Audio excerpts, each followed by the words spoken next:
Salut les urbanisés. Je tiens pas à te déprimer, mais je sens que je vais y arriver quand même.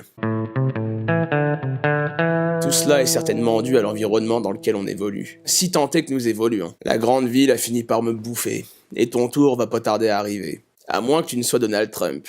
À ce moment-là, c'est toi qui bouffes la ville. Pour vivre correctement en ville, il suffit d'être haut placé.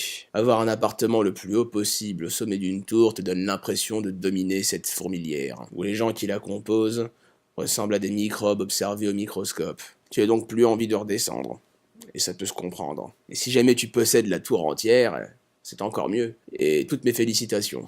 Mais la question n'est pas vraiment de dominer la ville. Pourquoi parle-t-on toujours de ça d'ailleurs ? Pourquoi des mots comme dominer, pouvoir, argent doivent-ils être récurrents dans n'importe quelle conversation ? Vous n'avez donc pas d'autres mots à la bouche, nom de Dieu ? Non, j'arrête là parce que vous m'énervez. La question serait juste de pouvoir vivre tranquillement dans une mégalopole, avec des gens qui sont un petit peu mégalos, sur les bords. Non, j'exagère. Dans le tas, il y a bien des pervers narcissiques, des égoïstes, des manipulateurs, des déséquilibrés, des racistes, des drogués, des névrosés, des femmes, des crados, des violents, des violeurs, des violés, des clochards, des sociopathes, des paumés, des branleurs, des revendicateurs, des fous, des clowns, et même des gens qui sont tout ça à la fois. Tu l'auras donc compris, c'est pas facile de vivre dans une grande ville, surtout avec des animaux sauvages pareils. Mais ce qui est bien pour eux, et pas forcément pour moi, c'est que la ville évolue. Et elle évolue plus vite que toi. Dans le bon ou le mauvais sens, je ne m'exprimerai pas là-dessus.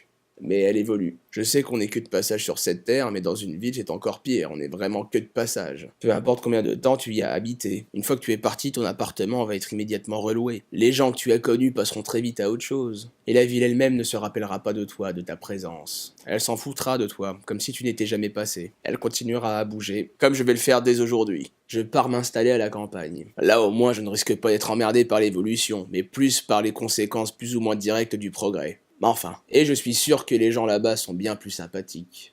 Bon, bien sûr, dans le tas, il y a bien des drogués, des paysans, des pédophiles, de racistes, de chasseurs, de drogués, de vieux, de gitans, de simplets, de beaufs, d'alcoolos, et pas beaucoup de femmes. Voilà, et tout. Pipopu. La semaine prochaine, je vous expliquerai qu'en quoi il y aura un gros contraste entre le décor et puis le sujet, puisque je vous serai sur mon tracteur, et je vous expliquerai en quoi j'ai été frappé pour l'humanisme.